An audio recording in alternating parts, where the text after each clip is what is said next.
pushing America first. The process is a key component of keeping the country safe. The U.S. State Department's latest blow to international students. Pay close attention. You may feel like your attention span is shorter than it used to be, and you'd probably be right. How to maintain focus as attention spans grow shorter. And protection from scams. How to spot scammers using AI to evolve their tricks. These stories and more coming up on Newsbreak. Hello, South Florida. I'm Valentina Gaspari. Good morning. I'm Nicolette Esper. Today is Friday, May 30th, 2025. Live from the Lee Caplin School of Journalism and Media in North Miami, this is Caplin News. Visa changes in place as international students are put on alert. After ordering the pause of new student visa appointments earlier this week, the U.S. State Department and the Department of Homeland Security will be working together to revoke visas for Chinese students in the U.S. Yes, and this marks a significant setback for international students and higher education. CNN's Sherelle Hubbard has more information on this issue. The State Department says new visa policies regarding international students are intended to put America first. The visa process is a key component of keeping the country safe.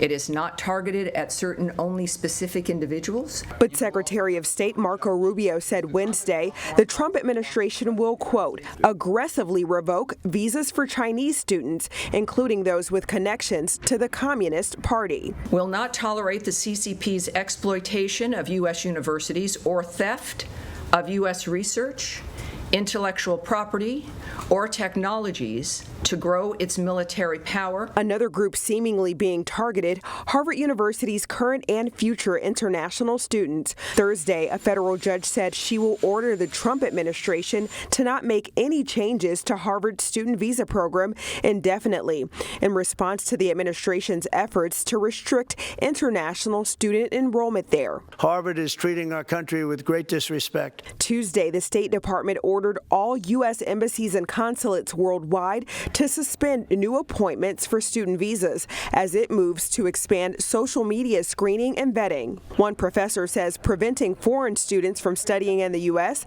may have long-term consequences. It would be a great loss for this country because they've always added value to the country. I'm Sherelle Hubbard reporting. A massive wave of ice, rock, and mud buries part of a village in the Swiss Alps after part of a glacier broke free. One person is missing. As CNN's Bill Weir reports, officials have been monitoring the situation for weeks. Those pictures from southern Switzerland are so staggering, and the energy of that glacier collapse and the avalanche coincided with a 3.1 earthquake in that part of Switzerland, the most violent sort of seismic act tied to this sort of event that they've seen in over a century there, but it could have been a lot worse. That village of 300 or so people was evacuated about 10 days ago when geologists noticed changes, new stresses, new rock weight on top of that already shrinking glacier. It's too soon to say how much climate change or warming contributed to the actual moment of collapse. Mountains fall apart all the time over eons, but the Alps, like so many high regions around the world, has been melting as the planet warms. The permafrost that held up a big rock face under that particular glacier, locals say, has been thawing over the years. And this is a warning to mountain communities really around the world. There are estimated up to 15 million people living below glacier lakes in the Andes, in the Himalayas. There's 8,000 glaciers just in Pakistan, and a lot of those places is just an earthen or ice dam holding back meltwater, and if it releases all at once, you can see the resulting catastrophe there as well.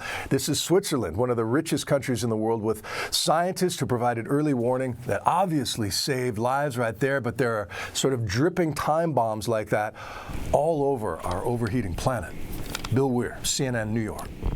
Breaking from the NTSB, their final report pinpoints why a FedEx cargo plane crash-landed in Chattanooga 2 years ago. The Boeing 757 lost landing gear after takeoff due to a hydraulic leak and a failed backup system, skidding a mile down the runway. FedEx has since ordered landing gear inspections every 275 flight hours, and the NTSB found multiple maintenance failures that contributed to the incident. Over 100 people are detained this morning following an ICE raid at a construction site. The raid occurred yesterday in Tallahassee. According to Homeland Security, some of the detainees had been previously deported. Some even had criminal backgrounds. Like, I can empathize with, I can only imagine if that was like my dad or my brother or my friend or boyfriend. It's weird being here, like, what do you do? Because there's so many cops with guns. The detainees were placed on an ICE hold, and it is currently unknown what charges they will face.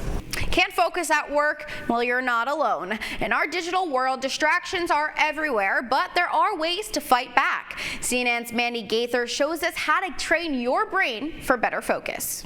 From smartphones to computer screens, we spend much of our lives in front of a device. If you're like many people watching right now, you may feel like your attention span is shorter than it used to be, and you'd probably be right. Dr. Sanjay Gupta says research has shown that over the past couple of decades, attention spans have significantly shrunk. Back in 2004, workers could pay attention to a computer screen for about 2.5 minutes. A few years later, that dipped to about 75 seconds. And the most recent study found that workers pay attention to a screen for only around 47 seconds before getting distracted. Gupta says it also takes about 25 minutes to get back on task after a distraction. And since the average American spends at least 10 hours a day in front of a screen, that's a lot of lost time. But there are ways to set yourself up for success during the workday. Researchers suggest doing the most repetitive work of the day at the beginning of the day when you're least alert. And when you're at peak alertness, which for many is a little later in the day, do the work that requires the most mental bandwidth. Then at the end of the workday, check off the list of things you still need to accomplish. Then offload those things from your brain by putting that list away until tomorrow. For Health Minute, I'm Mandy Gaither. Spotting scam emails is becoming harder as criminals are using artificial intelligence to clean up telltale signs. According to the Bureau of Statistics, last year scammers made $16 billion. The FBI says that is more than ever before. This AI technology is helping scammers to write messages free of typos and make them look similar to those of trusted senders. Authorities say that a new approach might need to be done to catch AI-ridden scams.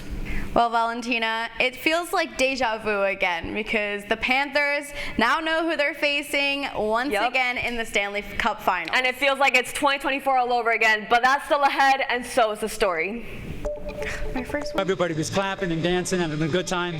Makes the show better. A special visit to the Doral Community Center has fans on their feet jamming to the King of Rock. Newsbreak will be back in 2 minutes.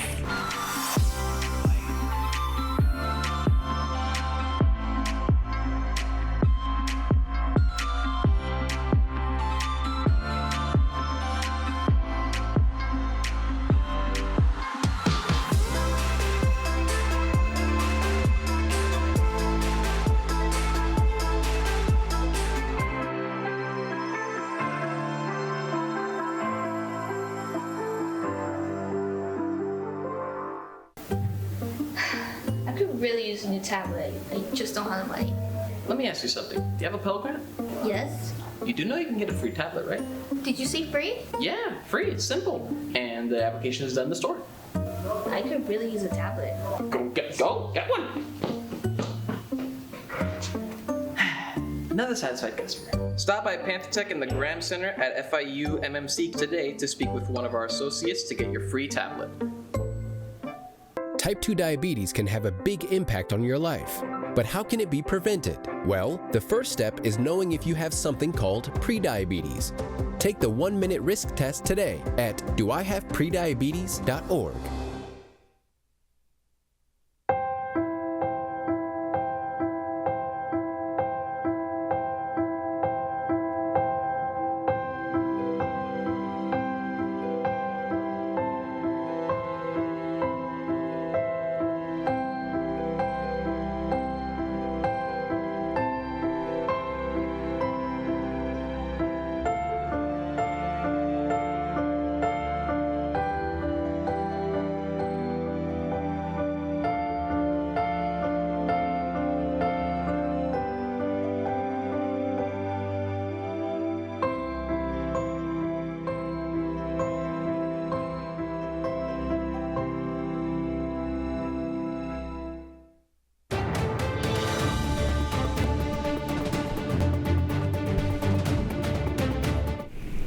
iconic performances and musical time shined at a South Florida Cultural Center last night. A night to remember at the Doral Cultural Arts Center, where fans gathered to celebrate the king of rock and roll with an unforgettable Elvis Presley tribute. Caplin News reporter Stephanie Teña takes us there, and this time it's now or never. And here tonight, where the golden era of rock and roll comes alive, fans of all ages are gathering for an spectacular tribute to the king himself, Elvis Presley. From hip-shaking classics to soulful ballads, this night promised to be full of music, nostalgia, and electrifying energy. From the moment the music began and the first note of Can't Help Falling in Love filled the venue, fans were transported back to the golden age of rock and roll. For the first time in Doral, the tribute performer brought Elvis' signature energy, dazzling costumes, and unmistakable voice to life on stage. This was a great crowd. It really made the show. Everybody was clapping and dancing and having a good time. Makes the show better. So I love coming. My first time in Doral here, so that was a great for Doral Cultural Center. So I hope we can be back. More than just a concert, the tribute turned into a lively celebration of Doral spirit. The major emphasized the importance of organizing fun, cultural events that showcase the city's diversity and vibrancy. From residents young and old, everyone came to share their love for Elvis and enjoy a night of music and memories. Well, I think it shows us a little bit of the history, right, of like traditional music, dance music. Again, art and culture is such a big part of our city. We love to see our youth here to be able to experience all the different aspects of music, art, and that generation that their parents may be from, or even their grandparents. As fans soak in the music and share the excitement, the atmosphere reflects Doral passion for culture and community spirit. He was amazing. All the songs were incredible, and it just made my heart beat. It made me think Elvis was still alive. It's in him. Elvis might have left the building, but his music and the city's energy make this night unforgettable. As the curtain closes on this tribute to the king of rock and roll, it's clear that Elvis music continues to inspire and unite generations. From Doral, and Stephanie Teña, Caplin News. We now know who will be facing the Panthers in the Stanley Cup Finals. Up 3-1, the Edmonton Oilers were just one win away from a return trip to the finals. And Game 5 was last night in Dallas. Right off the bat, the Oilers came in winging with both Corey Perry and Matthias Janmark sinking in pucks to put them up by 2 early in the first period. Dallas, who were playing catch-up the entire game, couldn't keep up with the Oilers' dominant offense, giving away pucks almost as soon as they made them. The final score was Oilers 6, Stars 3, and now the Oilers will go on to play in the Stanley Cup against our Florida Panthers, and the first game is Wednesday at 8 p.m. You're watching Newsbreak, and we're coming right back.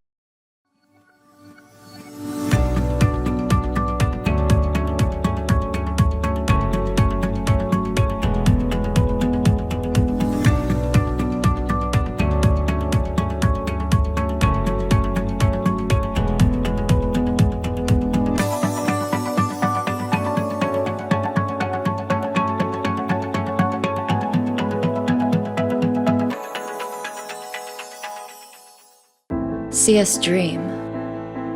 See us remember. See us protest.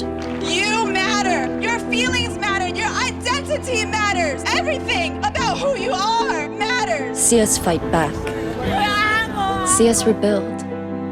See us shatter stereotypes. See us inspire. See us united. See us now. There are 16 million children struggling with hunger in America. That's 1 in 5 daughters, sons, neighbors, and classmates who don't know where their next meal is coming from. Yet billions of pounds of good food go to waste every year. It's time we do something about it.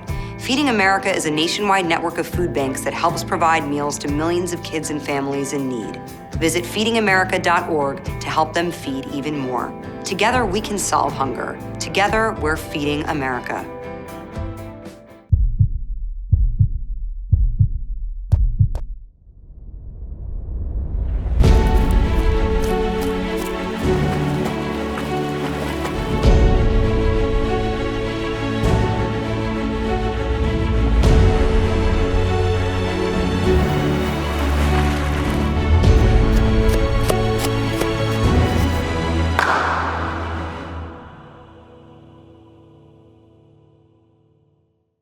That's all the time we have for Newsbreak this morning. I'm Valentina Gaspari. And I'm Nicolette Esper. Get more news anytime at caplinnews.fiu.edu.